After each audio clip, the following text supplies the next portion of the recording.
Hi, Caroline Kearney here at Powell Arts, and I'm standing with the wonderful Christy E. O'Connor in front of her piece, which will be in the Marvelous and Unusual from now through July 16th.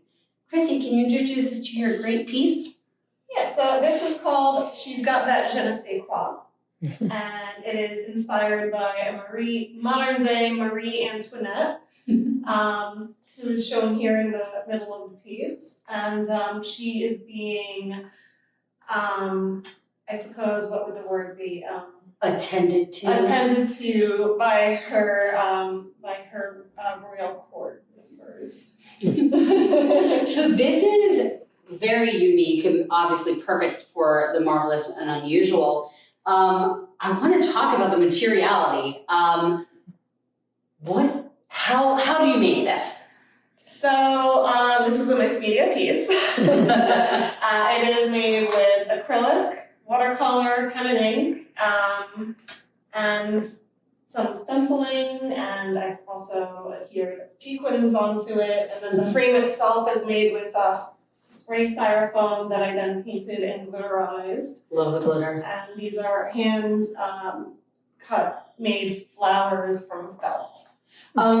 So this is actual acrylic paint? Yeah, so this is acrylic paint that is thickened, and I used a cake piping bag to decorate to embellish and give a more, thicker base for the hair and the various dress embellishments. Yeah, and I love how you used the tip to give the decorative detail, which was very within that like French Revolution, like let them eat cake time period. I have to ask you, and I even like how you have like the little fleur-de-lises in here, which is, how did you get started on this? It's such a unique way to approach a piece. Are you asking how I got started on the subject or on the material? Both, either, both. So Marie Antoinette's been my muse since about 2020, and it all started with a performance piece actually. Okay. And the performances have evolved into 2D mixed media works that I now focus on a lot of my work with. And so I do a lot of watercolor and 2D mixed media pieces with that, but I also do sculptural pieces and wearable art pieces as well. And the sculptural pieces are a lot of cake pieces, which I use the cake piping technique with them as well, and eventually started adding it to the 2D mixed media pieces. It's so fascinating because so I don't know how many of our viewers know about this time period in history, but they were known for embellishing and adding, like going to the '18th. I think we all know about Marie Antoinette and kind of her taste. And so what's great about this is you have really gone and extrapolated out these details. Your palette is also extremely unique. How do you get started when you're thinking of this? How do you approach this piece? Where do you start?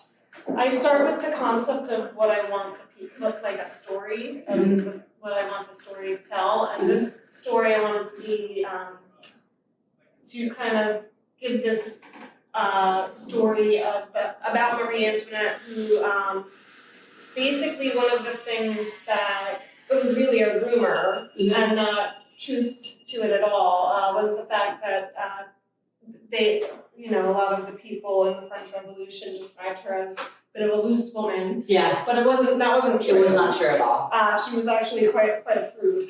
Do you ever listen to the Noble Blood podcast? Have you ever heard of I've that? never heard of it. Okay, so she did 2 episodes of Marie Antoinette, and that basically was what she was talking about, was this idea that what we think of as Marie Antoinette was not very much based in fact, that she was very maternal, and that was the great passion of her life.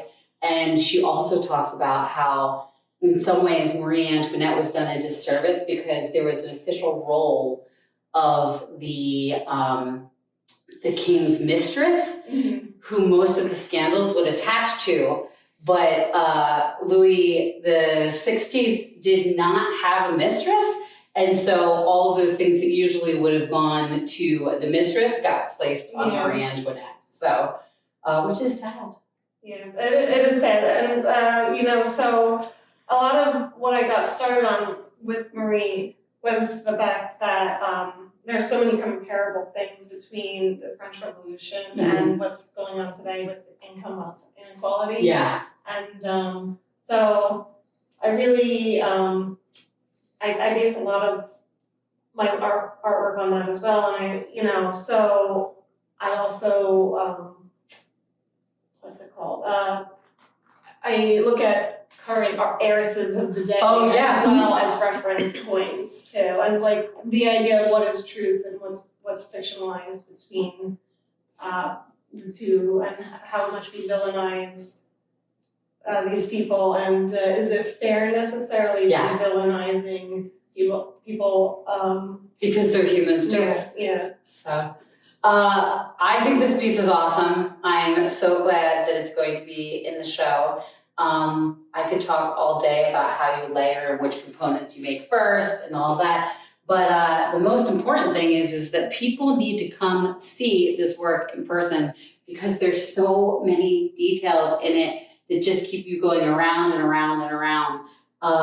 It's vibrant and energetic and bright and glittery. So thank you so much for doing this, and we hope that you'll come see Christy's piece from now through July 16th at Powell Arts. Thank you so much. Thank you.